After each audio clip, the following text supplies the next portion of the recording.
Bonsoir tout le monde, j'espère que vous allez bien. Bienvenue à ce webinaire de Concertation Montréal.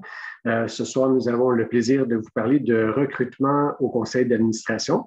Donc, c'est un sujet extrêmement important au moment où les assemblées générales approchent. Donc, nous allons voir avec vous plusieurs stratégies, plusieurs moyens qui vont vous permettre là, de faire un recrutement plus efficace pour les membres de votre conseil d'administration. Donc, nous avons le plaisir d'accueillir mes deux collègues ce soir, Nabila Guernati et Sonia Malek, qui vont tout au long de la soirée vous partager quelques conseils pour tirer profit de la période qui va précéder vos assemblées générales pour aller chercher des recrues avec un bon potentiel au sein de votre conseil d'administration. 1 heure, ça passe très rapidement. Donc, on va essayer de faire un premier survol de la question avec vous et ça vous permettra par la suite de poursuivre la discussion au sein de votre conseil d'administration et bien préparer les prochains recrutements. Donc, je vous laisse entre bonnes mains avec mes collègues Sonia et Nabila qui vont aussi partager leur présentation à l'écran dans un instant. Donc, je vous souhaite à tous et à toutes une bonne soirée, puis je vous retrouve au moment de la période de questions tout à l'heure à la fin du webinaire. Bonjour à tous et à toutes. Je suis vraiment très heureuse d'être avec vous ce soir et ma collègue Nabila qui va co-animer ce webinaire avec moi. Donc, je me présente, je m'appelle Sonia Malek, je suis agente de développement pour la banque de candidature de la diversité montréalaise dans l'équipe Leadership Montréal. Et donc, je vais co-animer ce soir le webinaire avec Nabila Guernati qui est responsable du groupe des 20 qui forme les organisations et les outils pour mettre en œuvre une gouvernance plus inclusive. Donc, au programme de la prochaine heure, nous allons voir plusieurs sujets. Tout d'abord, nous allons vous donner des conseils pour bien identifier vos besoins en matière de recrutement. C'est la première étape. Et puis ensuite, nous allons vous donner des conseils pour rédiger l'appel à candidature pour que ce soit un mandat attractif et inclusif. Et ensuite, nous allons passer en revue les choses à considérer pour faire un bon pitch de recrutement. Quand vous avez l'occasion justement de passer les candidats ou les candidates en entrevue. Nous conclurons par l'importance d'avoir un conseil d'administration diversifié. Et nous allons allouer une période de temps aussi pour des questions et des réponses. Donc, je vous invite tout au long de ce webinaire, quand vous avez des questions qui vous viennent, d'utiliser la section Q&A et non le chat, s'il vous plaît, pour poser vos questions. Et puis, nous prendrons un moment à la fin. En fonction du volume de questions, nous allons peut-être devoir faire des choix. Mais rassurez-vous, si vous avez des questions qui n'ont pas pu être répondues à la fin de ce webinaire, vous pourrez tout à fait nous contacter par courriel pour faire le suivi avec nous. Donc, avant de démarrer ce webinaire et pour le rendre un peu plus interactif, parce qu'on est tous, je pense, fatigués dans cette période de pandémie virtuelle qui s'éternise. Donc, on voulait déjà vous sonder avec un premier petit sondage que vous allez voir apparaître à l'écran pour prendre le pouls de la salle par rapport au recrutement. Donc, la question, c'est le recrutement des membres de mon CA est très régulièrement discuté lors de nos rencontres, régulièrement discuté lors des rencontres, rarement discuté lors de nos rencontres ou jamais discuté.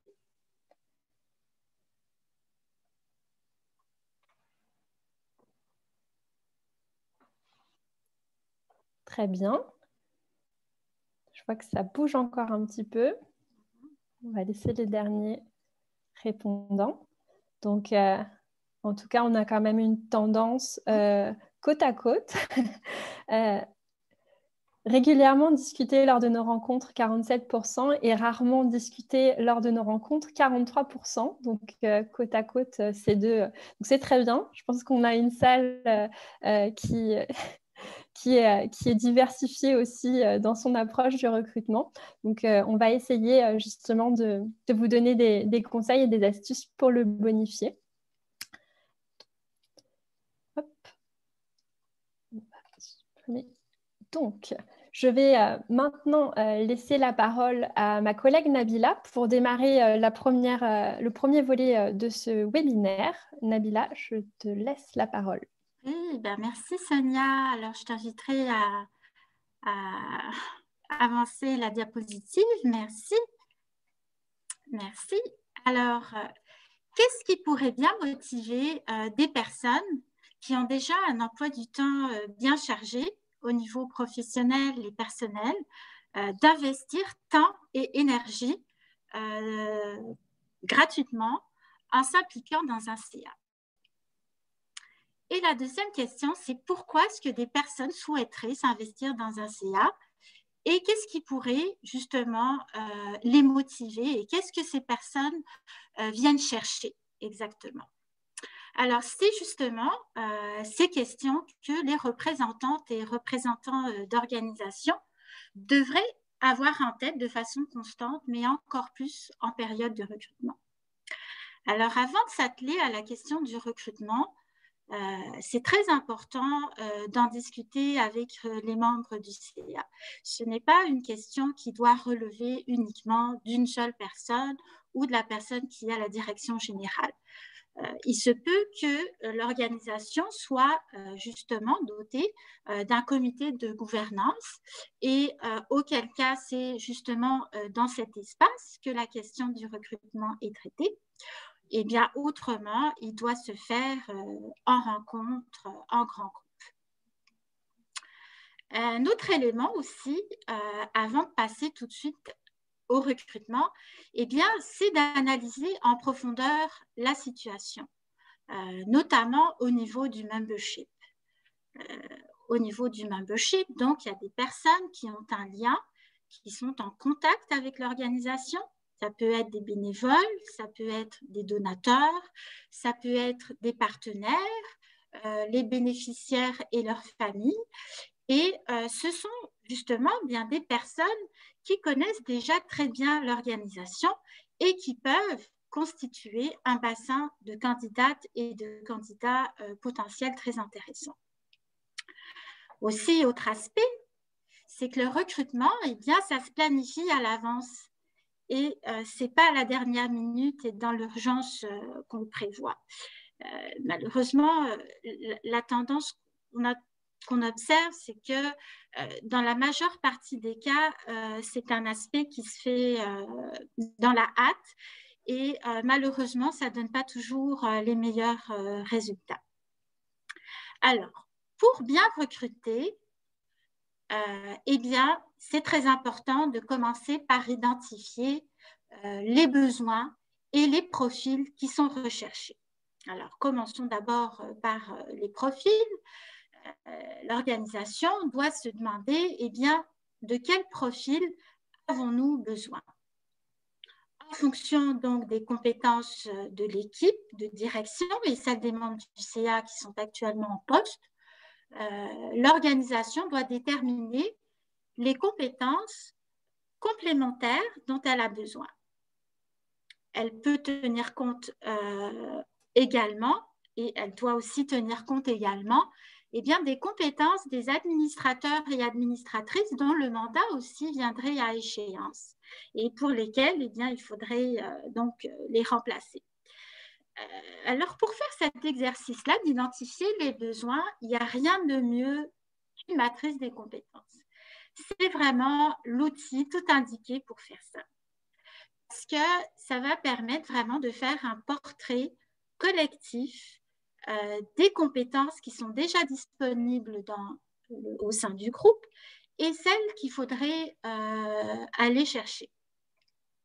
La matrice des compétences permet d'identifier donc les compétences techniques actuellement en vigueur au sein du CA, donc voir par exemple des personnes qui ont un profil au niveau des ressources humaines, comptabilité, droit, communication, marketing, pour n'en nommer quelques-uns. Elle permet également d'identifier des compétences spécifiques, voir si des personnes ont des compétences en planification stratégique, en gestion des risques, une connaissance du secteur. une expertise aussi dans un secteur d'activité particulier, éducation, santé, services sociaux, culture, voir aussi si les personnes ont une affiliation professionnelle, comptable, avocate, ingénieur, etc. Alors, la matrice des compétences permet également, et là c'est aussi extrêmement intéressant, parce qu'elle permet de déterminer aussi le genre et de voir eh bien, si au niveau du CA, il y a un certain équilibre au niveau du ratio homme-femme par exemple. Elle permet également d'identifier les tranches d'âge, l'origine ethnique des personnes au sein du CA. Elle permet également d'identifier eh bien, le type d'administrateur ou d'administratrice, à savoir si ce sont des administrateurs réguliers ou s'ils ont été cooptés. Alors, vraiment, la matrice des compétences permet d'avoir un portrait des forces du CA et aussi, elle permet de bien identifier celles à aller chercher justement pour la compléter. Il y a justement un adage qui dit que la qualité d'un conseil d'administration est égale à la somme des administrateurs et des administratrices qui le composent. Donc, une organisation, justement, devrait encourager la diversité des points de vue afin, justement, de faciliter les interactions entre les personnes, avoir des visions et des perspectives différentes, et parce que c'est cela réellement qui permet à l'organisation de progresser. Alors, pour un petit peu avoir une idée de l'utilisation de la matrice des compétences, Philippe, s'il te plaît, je souhaiterais que tu actives le sondage numéro 2. Alors, on aimerait savoir, c'est ça, donc lorsque vous avez un poste à combler au CA, est-ce que vous élaborez un appel de candidature qui détaille le profil?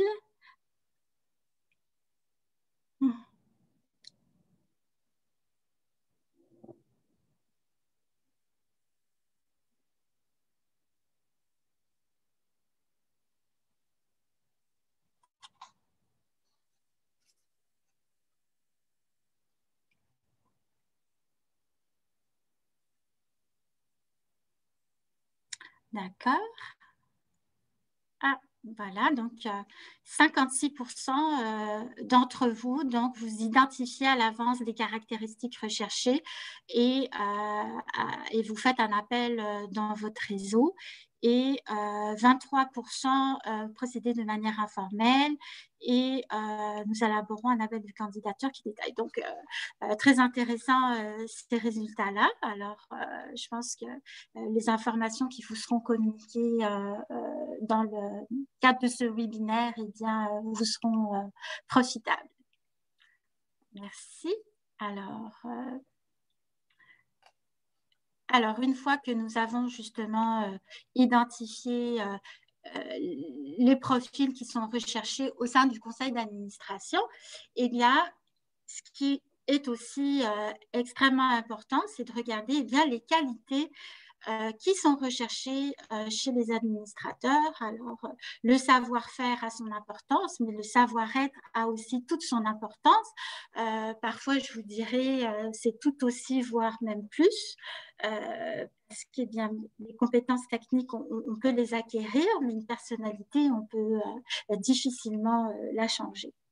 Alors, l'organisme souhaite recruter donc des administrateurs et des administratrices qui comprennent leur rôle, qui comprennent leurs responsabilités, à savoir devoir de loyauté, de prudence, de diligence, d'honnêteté et d'intégrité, que les personnes comprennent et exercent également l'ensemble des responsabilités qui leur sont dévolues comme administrateurs.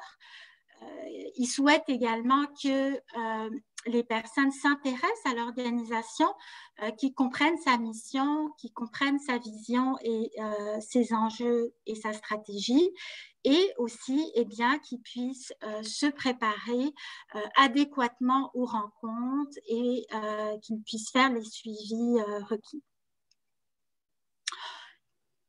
Les personnes recherchent également des personnes qui sont proactives, qui participent activement aux rencontres, qui puissent poser des questions et s'exprimer librement et exprimer librement également leur point de vue. Une nouvelle une compétence dont on parle de plus en plus, c'est le courage managérial, c'est-à-dire avoir des personnes qui ont le courage de dire ce qui doit être dit, de dire les vraies choses, même si ce n'est pas la position de la majorité des membres. Il s'agit bien évidemment de les dire au bon moment et de la bonne manière. Et enfin, ce qui est recherché également, c'est que les personnes incarnent les valeurs de l'organisation.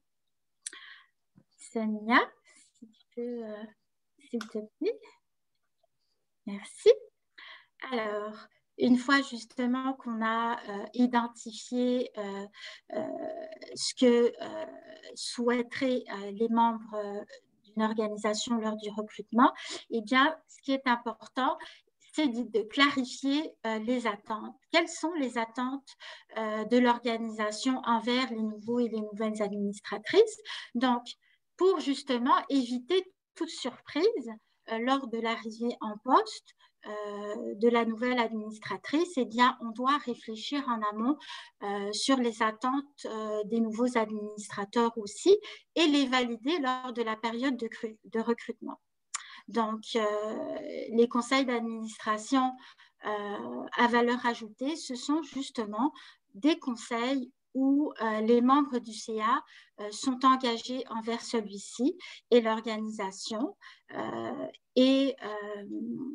Souvent, c'est justement l'aspect qu'il faut clarifier lors du recrutement. Par exemple, combien de rencontres le conseil d'administration organise par année, quelle période de la semaine et à quelle heure ont lieu les rencontres, doivent-ils s'impliquer? Est-ce que les nouveaux administrateurs doivent également s'impliquer dans un ou des comités du conseil d'administration? Quelle est la charge du travail environ que ça peut représenter leur implication? Alors, c'est vraiment important de clarifier tous ces aspects lors du recrutement, mais même en amont. Ma collègue Sonia en parlera davantage lors de justement le point sur la rédaction d'un mandat attractif. Ces informations aussi devraient figurer dans le mandat. Et aussi les informer s'ils savent que la durée de leur mandat va durer 12 ans et que celui-ci pourrait être renouvelable. Donc, aussi de clarifier le nombre de renouvellements possibles et cela va dépendre des règlements généraux.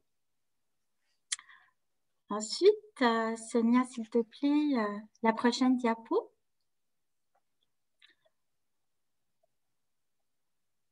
Alors, donc du point de vue des futures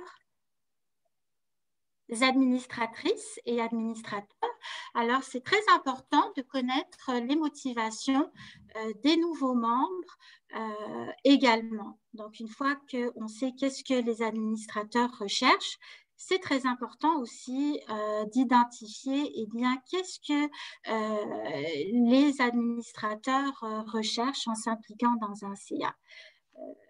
C'est la question justement que j'ai adressée au tout début. Donc, qu'est-ce qui pourrait motiver une personne à consacrer temps et énergie de façon gratuite à s'impliquer dans un CA?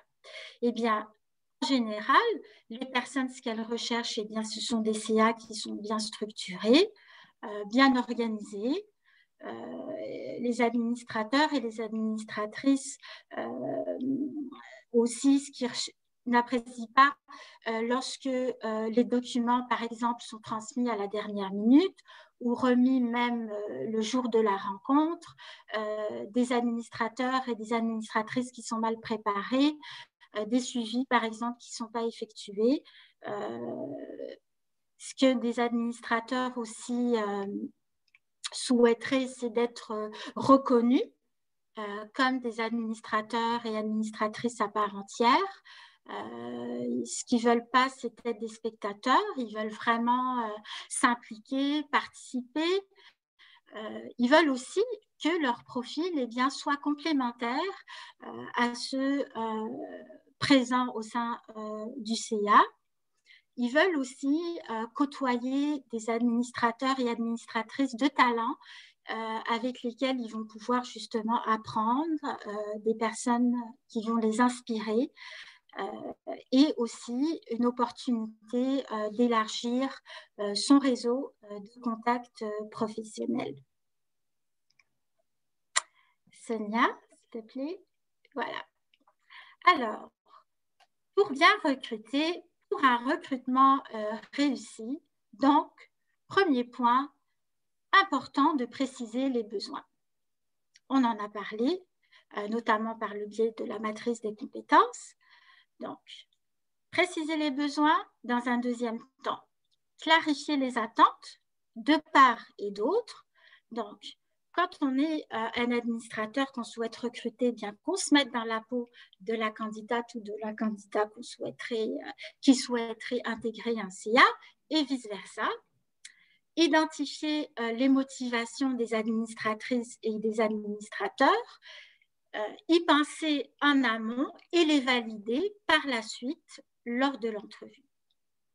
Ce qui est important aussi pour un recrutement réussi, c'est de rédiger un mandat attractif et inclusif. Ce point sera abordé par Sonia. Et diversifier les canaux de diffusion. C'est un point aussi qui sera abordé par Sonia. Ensuite, dernier point, c'est de déjouer les biais et les angles morts lors de l'entrevue. Je vous dirais même que déjouer les biais et les angles morts, même lors de la rédaction du mandat, et aussi éviter d'être une seule personne à rencontrer les candidats potentiels. Vraiment s'assurer d'avoir 2 voire 3 personnes au comité de sélection. Donc ça va vraiment permettre de limiter les angles morts parce qu'on en a tous et ça va permettre justement d'avoir plusieurs points de vue et faire preuve de plus de discernement. Alors, voilà. Quoi faire maintenant? Donc, quand on a recruté, eh bien, ce n'est pas terminé. Il faut s'assurer donc de pérenniser notre recrutement. Et ça veut dire, dans un premier temps, d'assurer un bon accueil, une bonne intégration des nouveaux et nouvelles membres du CA. Donc, organiser une rencontre d'information, en général en présence de la personne à la direction générale ou la présidente ou le président du CIA, remettre le cartable ou trousse d'accueil.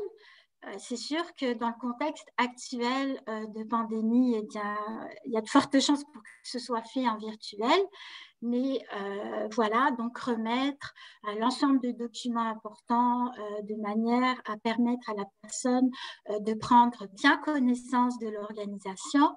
Alors, il y a par exemple les règlements généraux, les politiques de l'organisation, le code éthique, le plan d'action, les procès-verbaux de la dernière année, le rapport d'activité, la copie de la police d'assurance, responsabilité des administrateurs, etc., etc.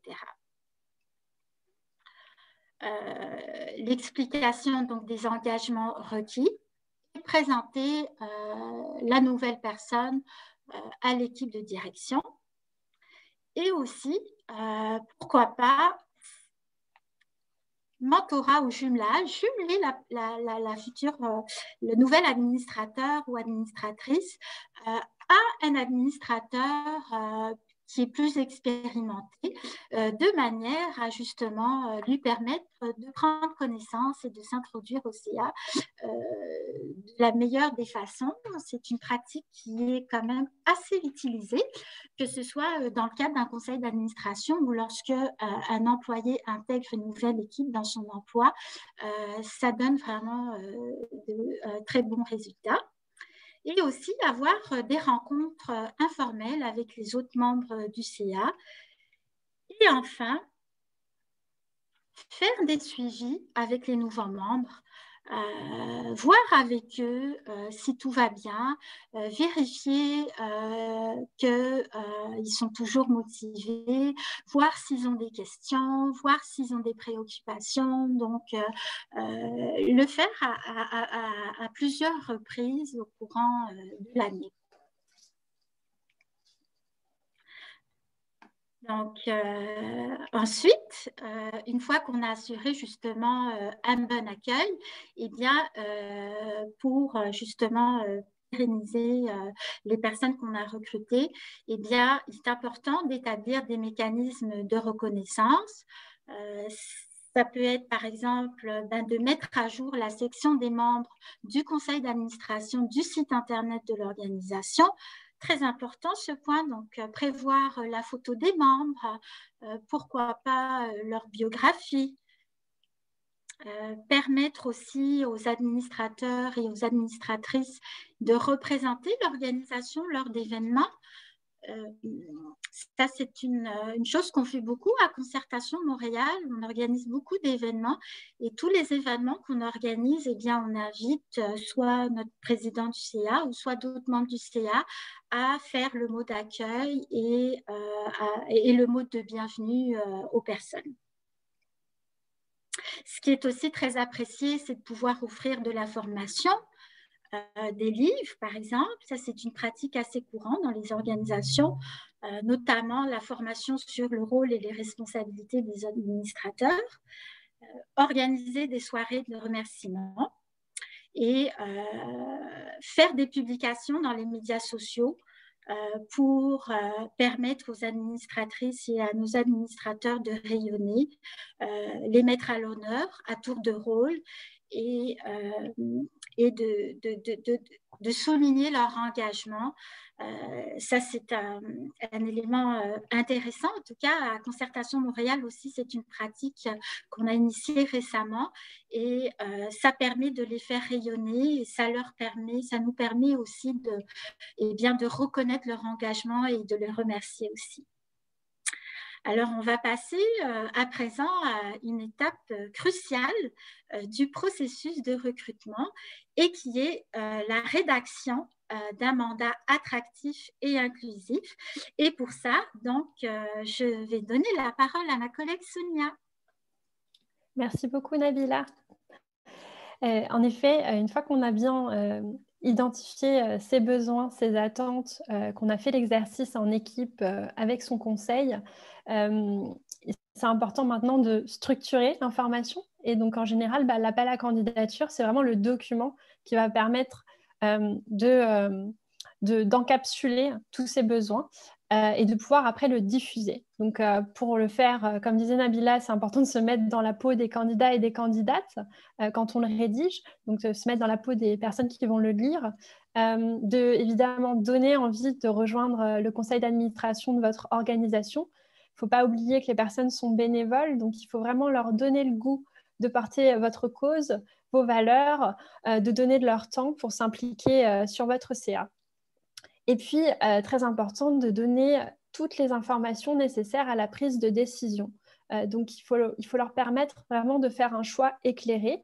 Ça va faciliter ensuite les échanges, puis ça va aussi éviter des quiproquos ou d'aller chercher des candidats qui ne correspondraient pas forcément au profil. Et ça va aussi faciliter l'exercice de vérification diligente des candidats, parce que les candidats, avant de postuler, évidemment, ils ont besoin d'en savoir plus sur vous. Donc déjà, leur donner un petit peu le maximum dans cet appel à candidature, ça va beaucoup les orienter. Donc, au niveau de la structure du mandat, c'est sûr qu'il faut structurer avec différentes parties qui sont, selon nous, essentielles. Sachez qu'à la fin de ce webinaire, vous allez recevoir différentes ressources, dont un gabarit qu'on a conçu d'appel à candidature, que évidemment vous allez pouvoir personnaliser selon votre charte et vos couleurs, mais au moins vous allez avoir le petit récap des parties qu'il faudrait avoir à chaque fois que vous avez des besoins de recrutement. Donc, tout d'abord, présentez votre organisme brièvement, sa date de création, quelle est sa mission, quels sont les publics qui sont desservis par l'organisme. Donc voilà, votre mission et votre vision. C'est important de leur donner un petit peu un teaser, parce que c'est sûr qu'il y a le site internet, mais il ne faut pas partir du principe que les gens vont aller, bien sûr, ils vont le faire dans un second temps, mais la première chose qu'ils vont voir, c'est votre appel à candidature, puis c'est ça qui va leur donner ça va leur donner envie d'aller plus loin. Donc, il faut vraiment leur donner le goût. Vos valeurs aussi, très important. Et puis aussi, quels sont les profils que vous recherchez? Donc ça, c'est vraiment en lien avec idéalement l'exercice que vous allez avoir fait en amont. Donc, si vous utilisez la matrice de compétences, ça va vous aider à affiner vos critères et à justement aller chercher des profils complémentaires. Il y a évidemment le savoir-faire avec des expertises et des compétences, mais il y a aussi, comme disait Nabila, tout le savoir-être. Donc ça, c'est quelque chose qu'on va plus valider dans une phase d'entrevue. Mais c'est aussi important d'avoir ça en tête. Donc aussi, la composition actuelle de votre CA, comme le disait Nabila, c'est important aussi de pouvoir le mettre quelque part dans l'appel à candidature. S'il y a déjà une page existante sur votre site, de mettre le lien. Puis de dire aussi combien de membres siègent actuellement sur votre CA pour donner une idée aussi aux candidats de la taille du CA de l'organisme. Et puis, il faut savoir qu'en ayant cette composition, les gens aussi vont faire leur vérification diligente. Donc, s'il y a les noms, évidemment, ils vont pouvoir aller regarder sur LinkedIn les profils des différents administrateurs et administratrices pour se faire une idée de leurs expertises, pour voir aussi si ce serait quelque chose d'intéressant pour eux, s'ils pourraient apporter une valeur ajoutée complémentaire à votre conseil d'administration. Ensuite, il faut évidemment parler des exigences et des engagements attendus. Donc ça, c'est quelque chose que vous allez clarifier en amont, mais qu'il va falloir formaliser par écrit. Donc, par exigence et engagement, on entend évidemment le nombre de rencontres annuelles, mais aussi le nombre d'heures d'implication. Souvent, c'est absent des appels à candidature, mais c'est quand même important de faire l'exercice d'estimer le volume parce que d'un CA à l'autre, ça peut être très différent. Il y a des CA qui mettent plus la main à la pâte et des CA qui sont plus stratégiques.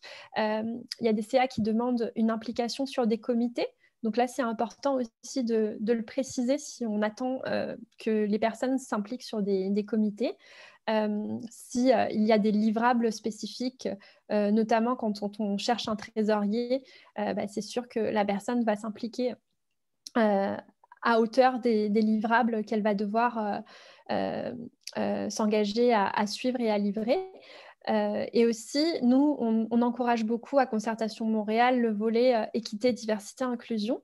Donc, c'est important en fait de dire où vous êtes rendu. Donc, c'est-à-dire, bien sûr, il y a des organisations qui vont déjà être une étape plus avancée ou déjà dans leur politique, au niveau de leur déclaration ou des règlements, il y a déjà des clauses. Mais simplement, vous pouvez tout simplement aussi dire que dans votre culture, de par la mission, de par les valeurs que vous défendez et votre cause, ça fait aussi partie de votre volonté et des pratiques que vous souhaitez mettre en place et que vous invitez par ailleurs toutes les personnes à poser leur candidature. Donc ça, on va aussi vous donner des exemples dans notre gabarit de petits textes que vous pourriez inclure et puis bien évidemment l'éditer en fonction de votre réalité. Aussi, très important, le processus de candidature. Donc, parce que ça peut différer d'un conseil d'administration à l'autre. Donc, tout d'abord, quelle est la date limite de candidature? Ça, c'est très important. Souvent, c'est absent. Donc, ça va déjà permettre aux candidats de se préparer, de se dire « Ok, il me reste tant de temps pour pouvoir postuler. Quelle est la personne contact ?» Si jamais, évidemment, les candidats ou les candidates auraient des questions, parce que ça prend souvent plusieurs réflexions pour accompagner beaucoup de candidats et candidates de la banque de candidature de la diversité montréalaise. avant de se lancer dans l'exercice de la lettre de motivation, du CV, il y a même des fois certains qui demandent des pitchs vidéo, mais ils ont besoin de clarifier certains points qu'ils n'ont pas forcément trouvé réponse sur Internet. Donc, donner une personne référente avec un courriel, vraiment clarifier le processus. Est-ce que c'est un processus de cooptation ou c'est un processus d'élection par le vote des membres, auquel cas la personne va devoir être membre avant l'AGA, souvent. Donc, c'est important de le préciser pour que la personne soit au courant et puisse vraiment prendre sa décision de manière éclairée. Donc, évidemment, un mandat attractif, c'est un mandat complet dans lequel on va vraiment se vendre, puis donner envie, mais c'est aussi un mandat inclusif, c'est-à-dire qui va s'adresser au plus grand nombre, qu'un maximum de personnes puissent se sentir considérées, puis s'identifier. Donc, de plus en plus, on parle de rédaction inclusive ou épicène. Donc, on va y revenir. C'est en fait tout simplement déjà d'éviter de parler tout au masculin, même si on sait que certaines personnes vont militer pour le fait d'alléger le texte. Aujourd'hui, c'est une pratique qui est moins recommandée. Vous pouvez peut-être le constater sur les sites d'emploi ou dans les articles de presse. De plus en plus, on voit cette forme de rédaction. Donc, c'est sûr que quand on voit passer un appel à candidature dans lequel on dit les administrateurs se réunissent au moins 6 fois par année pour assurer la bonne gouvernance de l'organisme, mais la plupart des personnes qui vont le lire vont imaginer des hommes autour d'une table et pas forcément avoir en tête un conseil d'administration diversifié. Donc là, on s'empêche d'aller peut-être toucher des femmes. Donc c'est important de penser à ça dans l'écriture. Pourquoi c'est important de le faire? Tout simplement pour restaurer l'équité, donc l'égalité entre le genre féminin, masculin en français. Aussi respecter une meilleure représentation des deux genres dans le texte.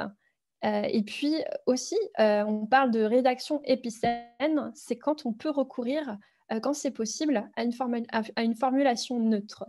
Donc, c'est-à-dire qu'on ne va pas forcément choisir un nom plutôt masculin et on va essayer de penser à une expression qui pourrait représenter un groupe de personnes. Je vais donner des exemples. Donc, l'écriture inclusive de base, ça pourrait être tout simplement les administrateurs et les administratrices au même niveau se réunissent au moins 6 fois par année.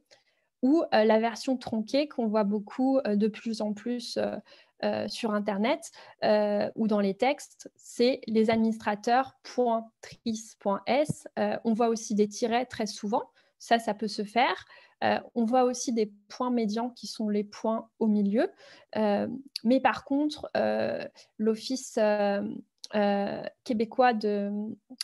je vais mal le dire, mais l'OFQ... De la langue française. Merci beaucoup, Nabila, parce qu'il y en a plusieurs. Ne recommande pas les parenthèses. Ça, c'est quelque chose qu'on avait utilisé par le passé, mais mettre le genre féminin entre parenthèses n'est pas recommandé. Et sinon, la formulation épicène, tout simplement, c'est le conseil d'administration se réunit au moins 6 fois par année ou les membres du CA. Donc, c'est des choses toutes bêtes auxquelles on peut réfléchir en rédigeant son appel à candidature de manière à éviter aussi à fatiguer l'œil, à toujours répéter le féminin et le masculin. Des fois, on a des manières de dire les choses différemment, comme par exemple le personnel, au lieu de dire les employés.e.s ou simplement de dire la direction générale, au lieu de dire le directeur général. Donc voilà. Ensuite, évidemment, il y a une question de timing. Le timing, c'est important parce qu'un recrutement, ça prend du temps, surtout un bon recrutement, si on veut se laisser le maximum avoir un bassin de candidats et avoir le choix. Nous, on recommande fortement une diffusion 6 semaines avant la date limite de candidature. Et donc ça implique que 6 semaines avant, vous publiez votre appel à candidature. Donc le processus de réflexion par rapport au recrutement doit se faire bien en amont. Donc, vous devriez en discuter avec votre conseil avant les 6 semaines pour pouvoir justement vous laisser le temps de bien faire l'exercice de la matrice de compétences et puis de la rédaction de l'appel à candidature. Et pourquoi c'est important de laisser plusieurs semaines parce qu'il faut diffuser dans différents canaux. Donc, si on veut aller toucher, justement, aller chercher un CA plus diversifié et éviter d'avoir des personnes toujours du même réseau ou avec les mêmes profils ou dans la même tranche d'âge, par exemple, etc. Mais c'est important d'aller solliciter plusieurs partenaires pour afficher notre mandat. Donc, c'est sûr que nous, à Concertation Montréal, on le fait. Donc, on va aller toucher nos canaux qui vont être évidemment tous les membres inscrits à la banque de candidature de la diversité montréalaise, donc qui sont des personnes issues de la diversité qui souhaitent s'impliquer sur un conseil d'administration. On va diffuser aussi au sein du réseau des jeunes femmes leaders et aussi au niveau du groupe des 30, qui sont nos ambassadeurs issus de la diversité, qui aujourd'hui comptent 3 cohortes dans les 2 dernières années. Donc ça, c'est un premier réseau, disons, Leadership Montréal, mais il y a d'autres réseaux qu'il faut aller solliciter. Donc, c'est sûr qu'il faut se faire la réflexion, surtout en fonction des profils qu'on recherche. Je donne un exemple. Si vous cherchez un trésorier, un expert en comptabilité et en finance, c'est très bien de solliciter Concertation Montréal, mais ce serait aussi pertinent d'aller viser des canaux qui sont plus, comment dire, des communautés de pratique autour de la finance. Donc, par exemple, CPA Emploi Québec, c'est un bon canal pour diffuser une offre d'emploi de trésorier, un mandat, un appel à candidature, il y en a beaucoup. Et puis aussi des groupes sur LinkedIn, il y a des groupes de communautés de pratique. Et il ne faut pas hésiter à aller les rejoindre et puis faire appel à son réseau aussi, à ses connaissances. Il y a forcément des personnes peut-être qui appartiennent à l'ordre des comptables, qui vont pouvoir le faire passer dans leurs différents réseaux à eux. Et si on va aller chercher aussi des candidats issus de la diversité, de se rapprocher aussi évidemment d'autres canaux, d'autres partenaires, sans doute au sein des partenaires, des organismes partenaires ou qui sont dans votre secteur d'intervention, il y a sans doute des choses à réfléchir de ce côté-là. Et puis aussi, 6 semaines, par exemple, en amont, ça permet vraiment de laisser le temps aux personnes de voir, donc de prendre connaissance de l'appel, de le partager, parce qu'il faut savoir que beaucoup de personnes vont le partager à leur connaissance, puis de faire leur vérification diligente, c'est-à-dire se renseigner sur votre organisme, d'aller voir le site, d'aller voir la composition du CA, ses membres, au besoin de vous contacter s'ils ont des questions. Donc voilà, puis de laisser le temps aux candidats de préparer leur candidature, parce qu'on n'oublie pas que c'est des personnes qui sont souvent salariées à temps plein, qui s'impliquent bénévolement, donc c'est très difficile pour eux de faire tout cet exercice, la vérification diligente et la préparation de l'appel en candidature en 2 semaines. C'est très peu... c'est peu possible en fait. Donc voilà. Sinon, c'est important aussi, on ne l'a pas mentionné, mais d'avoir une démarche transparente en amont du processus de recrutement que vous allez avoir avec les membres de votre CA. Parce qu'on sait que souvent, il y a des membres du CA qui ont sans doute l'intention de se représenter ou de lever la main lors de l'Assemblée générale. Donc pour gérer les attentes, c'est important de dire que vous allez aussi, à côté, solliciter un bassin de candidats pour pouvoir justement avoir une saine concurrence et pouvoir faire une élection avec un bassin de candidats qui serait plus grand. Donc, éviter d'attendre l'Assemblée générale ou quelques jours avant pour annoncer ça, parce que sinon, les personnes, évidemment, risquent d'être frustrées ou d'être un petit peu agacés du fait de savoir qu'ils sont finalement mis en concurrence avec des candidats qui ne connaissent pas. Donc voilà, il y a une réflexion à faire à ce niveau-là, évidemment, avec les membres du conseil. Ensuite, je vais passer la parole. Je juste te dire, on est à 15 minutes déjà de la fin, donc on va devoir accélérer un peu le rythme pour prendre des questions. Donc, merci. D'accord. Je vais laisser la parole à Nabila donc, pour la partie pitch. Très bien. Alors, Philippe, rassure-toi, je vais aller rapidement à la section du pitch. Donc, le fameux pitch, ce n'est pas toujours facile à faire, mais c'est quoi au juste un pitch? Eh bien, pitch, c'est un argumentaire éclair. C'est un exercice de communication orale qui consiste à se présenter ou à présenter notre candidature ou à présenter notre organisation de façon concise et brève. Et en général, ça se fait entre 2 et 3 minutes. Donc, je vous dirais que si vous avez suivi justement toutes les étapes du recrutement dont on a parlé avec Sonia, c'est-à-dire que vous avez identifié les besoins, vos attentes, les besoins des candidats, que vous avez rédigé un mandat attractif, eh bien, l'étape du pitch, elle sera vraiment facile à faire. Donc, qu'est-ce qu'il faut considérer? Il faut donc faire une présentation brève de votre organisation, mission, vision, valeur, présenter les profils et les qualités qui sont recherchés, présenter les attentes et le degré d'implication qui est attendu, et de décrire les avantages qu'auraient les personnes à s'impliquer au sein du CA de votre organisation. Alors, vous pouvez, à titre d'exemple, présenter les sujets discutés, les enjeux que vit l'organisation, donner un aperçu aussi de l'atmosphère qui se dégage des réunions du CA, donner aussi informer les personnes de la possibilité, par exemple, s'il y a lieu de bénéficier de formations, de représenter l'organisation lors d'événements extérieurs.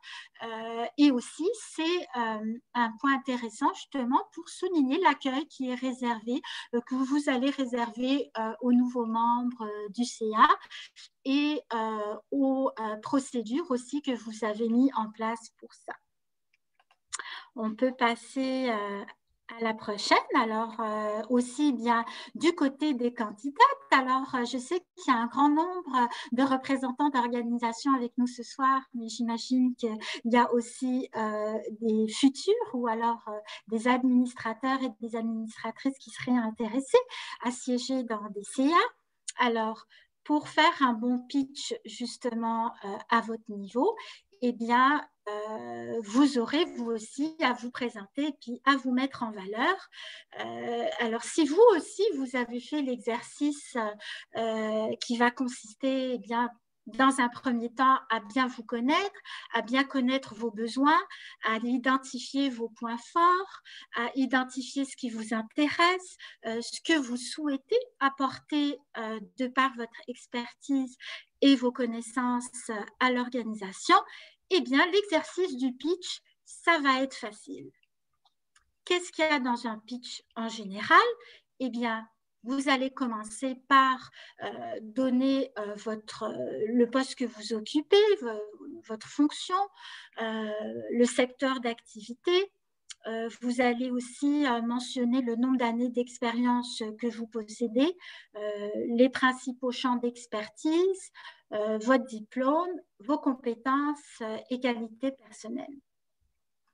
Ensuite, présentez ce que vous avez à offrir à l'organisation en lien, évidemment, avec le descriptif du mandat. Dites pourquoi vous êtes la personne la plus pertinente pour le mandat.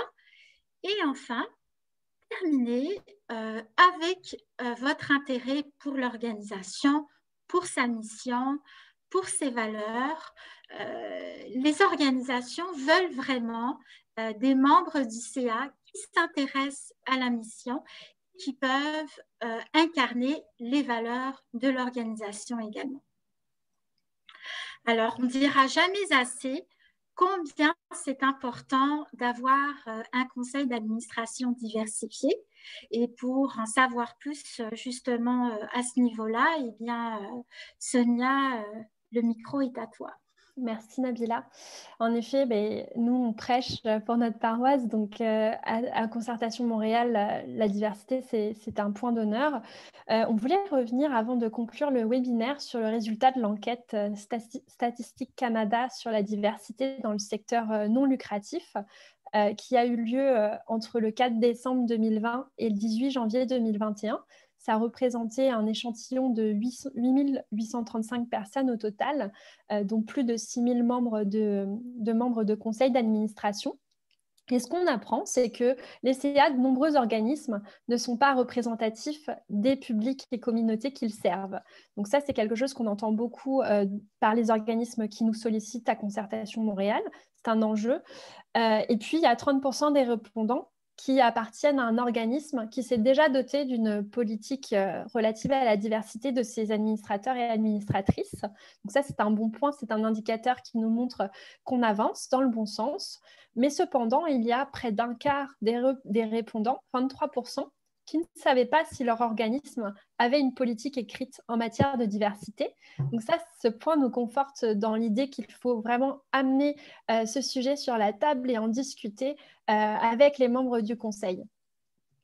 Et donc, pour avoir l'importance d'avoir un CA diversifié, on ne vous apprend rien. Ça va en effet apporter des points de vue et expériences diversifiées.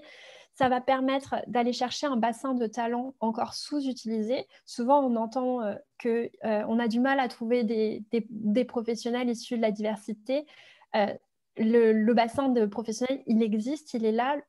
La problématique, c'est plus d'aller utiliser des canaux de diffusion diversifiés pour pouvoir aller les toucher et être vus. La meilleure gestion des risques, bien entendu, surtout en période de pandémie. Actuellement, beaucoup d'organismes font face à des défis de taille. Plus on a des points de vue diversifiés autour de la table, plus on va trouver des solutions créatives et des manières de les adresser. Ça va aussi permettre un ancrage dans la communauté et vous offrir des opportunités d'affaires, surtout quand il y a des enjeux de récolte de fonds. Donc ça, c'est important à considérer. Et aussi un enjeu de légitimité, bien sûr, et de représentativité. Donc, c'est important d'avoir un CA qui reflète la société dans laquelle on vit. Donc voilà. Et puis, pour clôturer ce webinaire, on voulait revenir au moins sur les choses à retenir de cette heure. Donc, premièrement, ayez cette discussion à propos du recrutement avec l'ensemble des membres de votre CA. Faites le tour avec ces membres pour voir les choses qui pourraient être bonifiées rapidement pour que votre organisme soit plus attractif. Il y a vraiment des petites choses rapides à faire, mettre à jour votre site internet, retravailler un peu de votre mission, vos valeurs, mettre à jour la liste des administrateurs, prendre le temps évidemment de rédiger votre gabarit d'appel à candidature.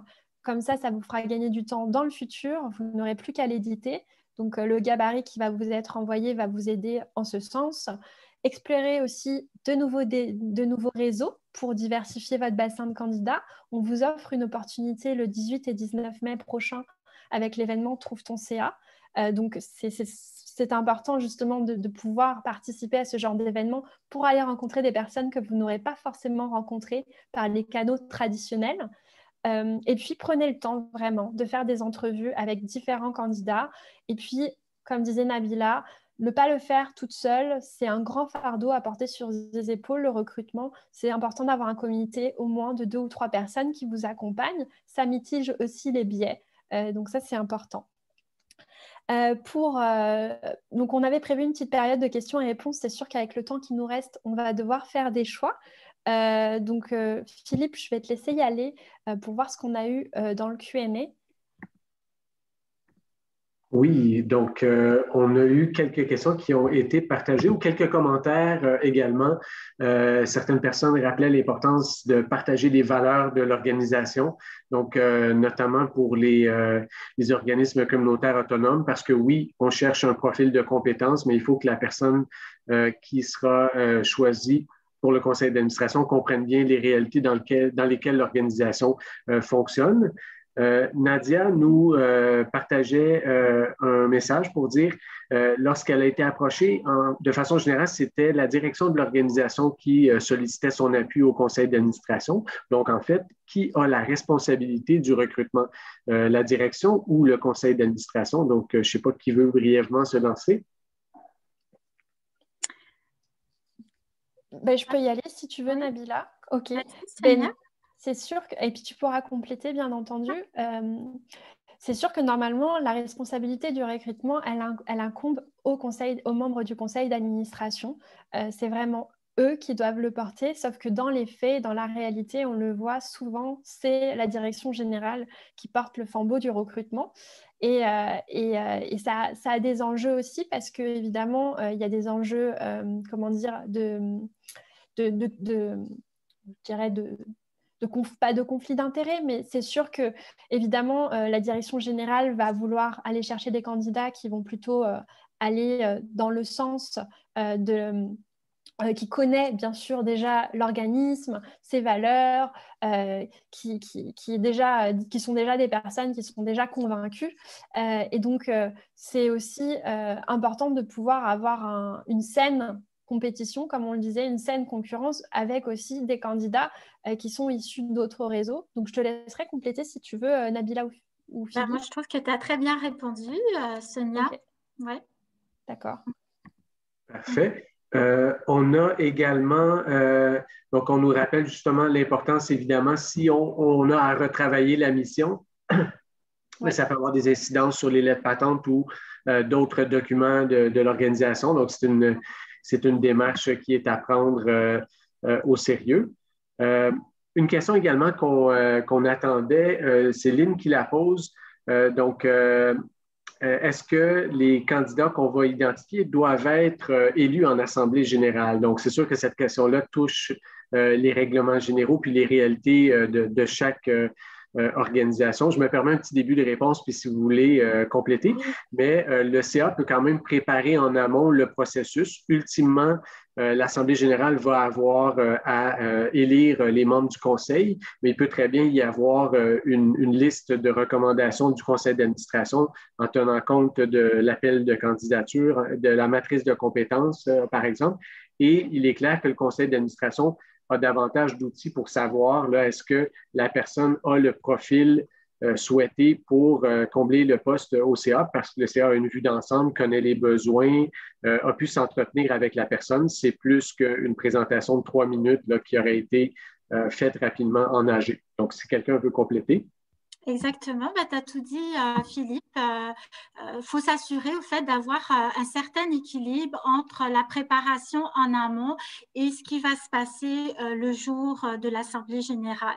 Donc, très important de se préparer à l'avance et de proposer donc les candidatures parce que le conseil d'administration a une idée précise des besoins. Donc, si l'exercice a été fait au préalable, a une idée et sait exactement qu'est-ce qu'elle recherche. Alors, ce serait vraiment dommage de se priver de toutes ces connaissances, ces informations-là, mais en faire part lors de l'Assemblée générale, eh bien, c'est le meilleur des cas.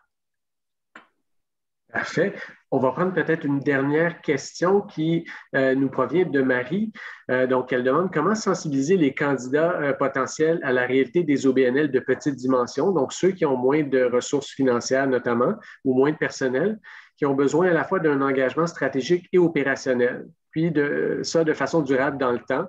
Donc, idéalement, quelqu'un qui va réaliser un mandat de 2 ans, voire davantage. Parce que là, je sais, on parle de conditions de recrutement ce soir, puis on présente ça comme si vous aviez bien souvent l'embarras du choix. Ce n'est pas toujours le cas. Il y a beaucoup d'organisations qui travaillent très fort pour convaincre des membres de conseil d'administration.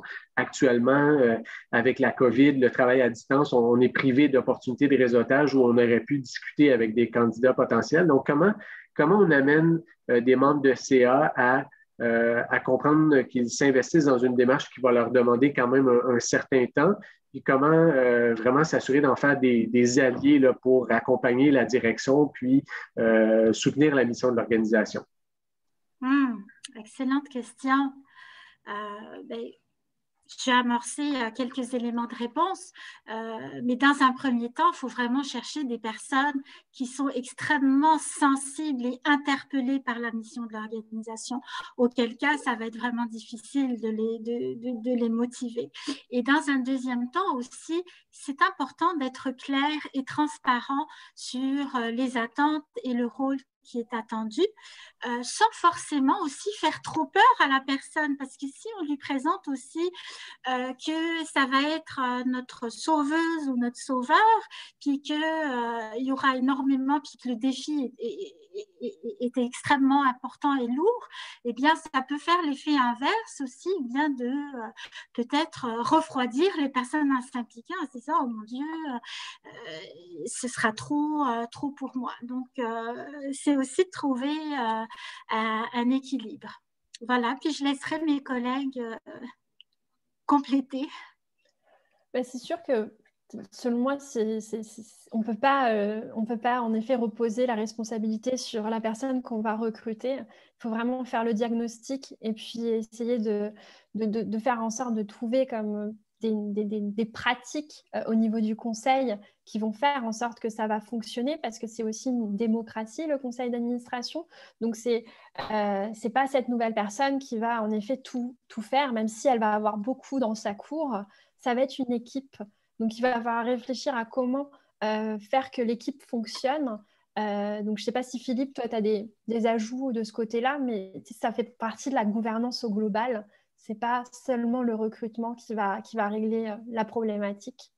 Oui, puis j'en profiter peut-être pour conclure, comme on arrive déjà à la fin, mais c'est sûr qu'une des bonnes façons de mobiliser les gens, c'est de se mettre à leur place aussi et, comme on l'a dit, de comprendre qu'est-ce qui amène une personne à vouloir s'investir dans un CA, à aller passer 3 heures en Zoom ou en réunion après une grosse journée de travail. Il faut sentir qu'on a la possibilité d'influencer les choses, qu'on participe aux décisions, que notre perspective, elle est entendue. Donc, ça, c'est un élément fondamental. Pour se mettre à la place des autres, je vous rappelle qu'on a un autre webinaire demain à 13h où on va s'adresser davantage aux candidats, mais rien n'empêche aux représentants d'organisations, membres de CA, aux personnel de la direction de venir voir l'autre côté de la médaille. Qu'est-ce qui incite des candidats à vouloir participer à un conseil d'administration? Donc, il y a des gens qui faisaient la demande, est-ce que le webinaire va être enregistré?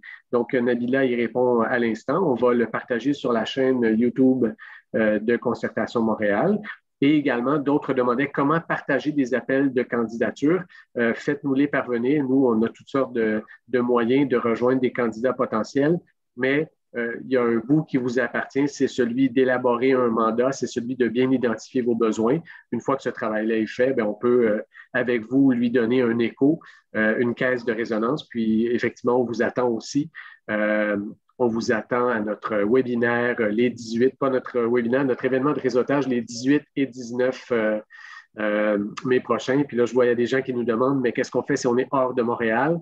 Contactez-nous, puis on pourra voir peut-être avec des centres d'action bénévoles ou d'autres ressources dans votre région si on peut vous référer. Donc, Sonia, Nabila, merci énormément. Participants, participantes, merci d'avoir été avec nous ce soir. On espère que ça a apporté certaines réponses aux questions que vous vous posez. Puis, on vous invite fortement à poursuivre cette discussion-là au sein de votre conseil d'administration parce que c'est l'affaire de tout le monde, le recrutement. Et ça ne se fait pas seulement au mois de mai à un mois de l'Assemblée générale, mais vraiment, c'est un travail en continu. Et plus vous allez y investir du temps, plus vous allez aller chercher des profils de compétences qui seront très positifs, qui vont apporter un apport significatif à votre conseil d'administration. Donc, je vous souhaite à tous et à toutes une excellente soirée.